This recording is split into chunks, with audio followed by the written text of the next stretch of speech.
இன்னைக்கு ஏகாதசி. ஆமா, வெள்ளிக்கிழமையா இருக்கு இல்லையா? ஆமா. ஸோ அதனால தான் வந்து பைத்தம் பருப்புல திருக்கணும் மாதிரி.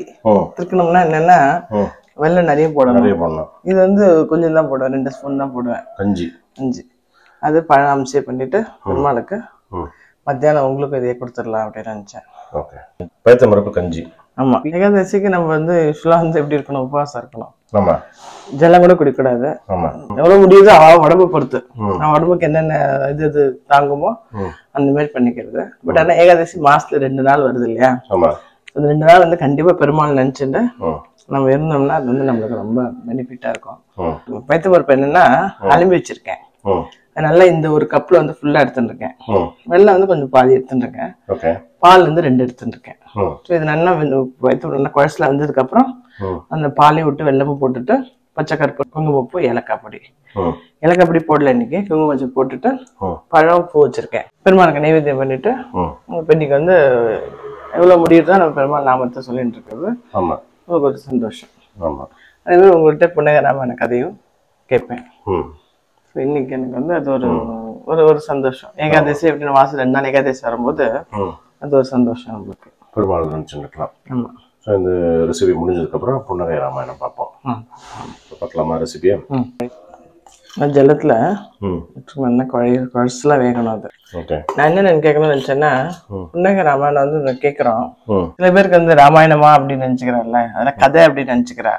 பட் இந்த பிராக்டிகலாவும் அது வந்து எவ்வளவு நம்மளுக்கு வந்து யூஸ்ஃபுல்லா இருக்கு அப்படின்றத வந்து சேர்த்து சொல்றீங்களா? நல்லா குழஞ்சிட்டு பார்த்தீங்களா? கொஞ்சம் வெள்ளைப்பொடி போட்டுறேன். லேசா ஒரு கொதி வந்தோடனே இந்த பாலை விட்டுருவேன். அவ்வளவுதான். இந்த கொஞ்சம் பச்சை வாசனை, இந்த வெள்ளம் இருக்கு இல்லையா, இந்த வெள்ளத்தோட பச்சை வாசனை போகணும். அதுக்கப்புறம் இந்த இதை போட்டுட்டு ஆஃப் பண்ண வேண்டியதான். அடுப்பு ஆஃப் பண்ணிட்டேன். இந்த பச்சை கருப்புறம் இது எல்லாத்தையும் ஒன்றா போட்டுறேன். ஆச்சு. கொஞ்சம் ஜலமாக இருக்கும். இன்னைக்கு பெருமாளுக்கு நெய்வேத்தியம் ஆச்சு. புன்னகை ராமாயணம் தான் சொல்லலாம்னு நினச்சிட்டு இருக்கோம் ஏகாதசிக்கு இல்லையா? அயோத்தியா ஸ்கந்தத்தில் இன்னொரு ஸ்லோகம் பார்க்க போகிறோம். போன வீடியோவில் என்ன பார்த்தோம் அப்படின்னா, பரதனுக்கும் ராமனுக்கும் நடந்த உரையாடல். ராமன் கிட்ட இருந்து பாதுகாப்பு வாங்கி போயிட்டான், பரதன் வாங்கி போயிட்டான். அதை பத்தி பார்த்தோம். இன்னைக்கு பார்க்க போற சம்பவம் சீதையை பார்த்து ஒரு புன்முறுவல் பூத்த சம்பவம். ராமன் இப்ப பரதன் வந்து பாதுகாப்பு வாங்கி போயிட்டான். அப்போ சீத்தை வரா.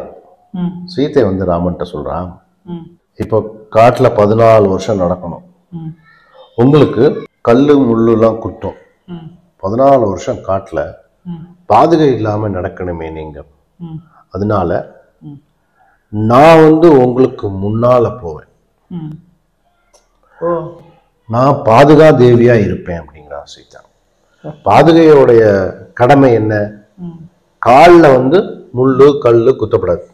இதான அதோடைய கடமை. அந்த கடமைய நான் முன்னால போய் செஞ்சிருவேன்.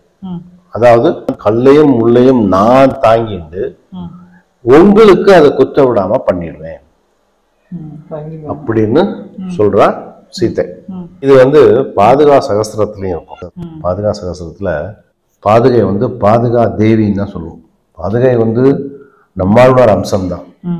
இன்னொரு பக்கம் பாதுகை வந்து பாதுகா தேவி அப்படின்னு சொல்லுவோம். இது வால்மீகி ராமாயணத்திலையும் எப்படி வரும்னா, ராமன் வந்து வனவாசம் போகணும் அப்படின்னு முடிவாயிடும். ராமனோட லக்ஷ்மணன் சீத்தையும் கிளம்புவார். அப்போ சீத்தை சொல்வார், நான் உங்களுக்கு முன்னால நடக்கிறேன்.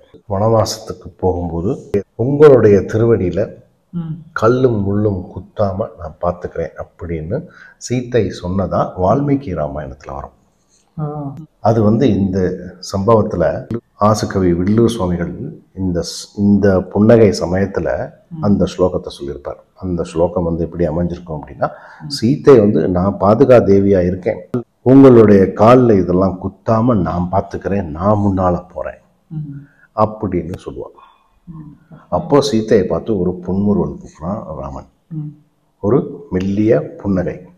அந்த புன்னகைய சீத்தையை பார்த்து ஒரு பெருமிதமா, எவ்வளவு பெருந்தன்மையா இருக்கா சீத்தை அப்படின்னு நினைச்சு ஒரு பெருமிதத்துல நீ வந்து ஒரு புன்முறுவல் பூத்தியே.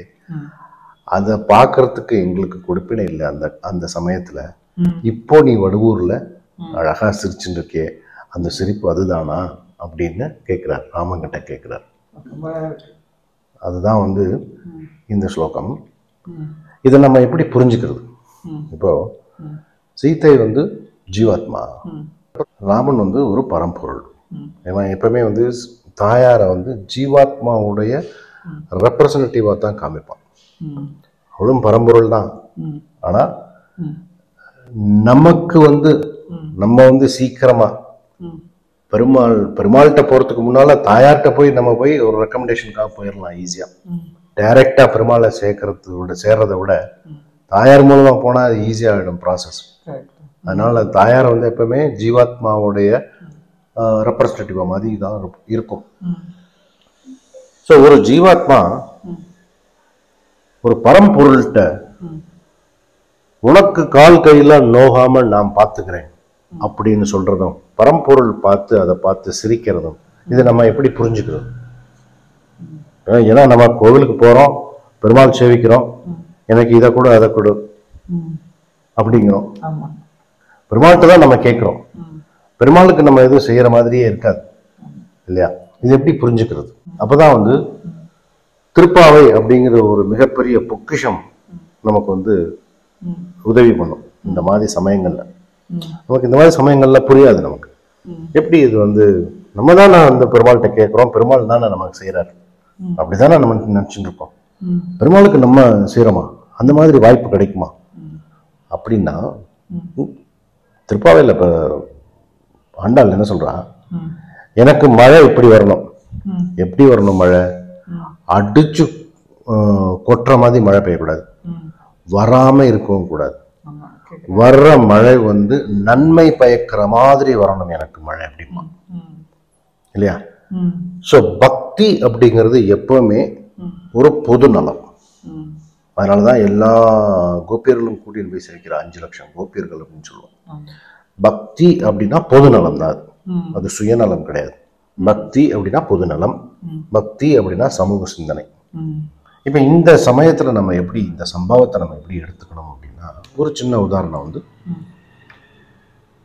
மலை மேடு காடு செடி கொடி பறவை விலங்கு, இதை வந்து நம்ம வந்து பேணி பாதுகாத்தோம்னு வச்சுக்கோம். அந்த பரம்பொருளை வந்து நம்ம இயற்கையா பார்த்துக்கணும், இயற்கைன்னு எடுத்துக்கணும். இயற்கையை நம்ம எடுத்துனோம்னு வச்சுக்கோம். அந்த இயற்கையை வந்து நம்ம வந்து பேணி பாதுகாத்தோம்னு வச்சுக்கோம். அது எழில் கொஞ்சம், அது அந்த இயற்கை வந்து எழில் கொஞ்சம். அதான் வந்து ராமன் புன்னகைக்கிறதா சொல்லுவான். அந்த எழில் கொஞ்சம், அந்த மலையை வந்து நம்ம நல்லா பார்த்துட்டோம்னு வச்சுக்கோ. ஒரு பெரிய மலை இருக்கு ஒரு ஊர்ல, அந்த மலையை நல்லா பார்த்துட்டோம்னு வச்சுக்கோ. அதுல வந்து மரம் செடி கொடி, அதுல விலங்குகள் பறவைகள், அதோட சேர்ந்து நம்ம வாழ்ந்தோம்னு வச்சுக்கோ. வாழ்க்கை வந்து ஒரு சுமூகமா ஒரு நன்னா அமையும்.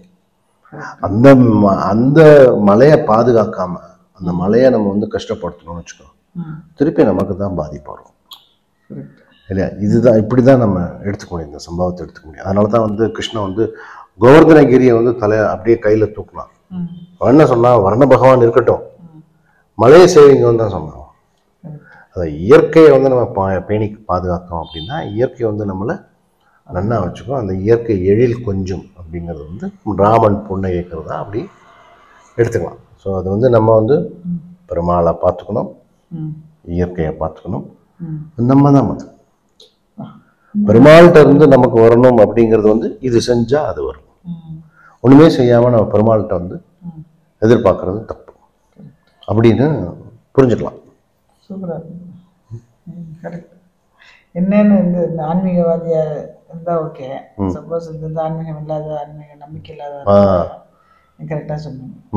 இது வந்து ராமாயணத்தை வந்து ஒரு காவியமா ரசிக்கலாம், ஒரு கதையா ரசிக்கலாம், ஒரு இதிகாசமா ரசிக்கலாம், ஒரு பொது நலமா ரசிக்கலாம், எப்படி வேணா எடுத்துக்கலாம். ஒருத்தருக்கு இதுல நம்பிக்கை இருக்கும், ஒருத்தருக்கு அதுல நம்பிக்கை இருக்கும். எப்படி பார்த்தாலும் ராமாயணத்தை வந்து நீ வந்து ரசிக்கலாம், எப்படி பார்த்தாலும் ரசிக்கலாம். ஒரு கலையா ரசிக்கலாம், ஒரு காவியமா ரசிக்கலாம், ஒரு பக்தியா ரசிக்கலாம், ஒரு பொதுநல சிந்தனையா ரசிக்கலாம். ஸோ இதோட நம்ம அயோத்தியா ஸ்பந்தம் முடிஞ்சது. நம்ம அடுத்த காண்டம், அடுத்த ஸ்பந்தம் வந்து அடுத்த வீடியோவில் வந்து பார்ப்போம். சூப்பராக இருக்கும். Nanda okay thank you. தேங்க்யூ.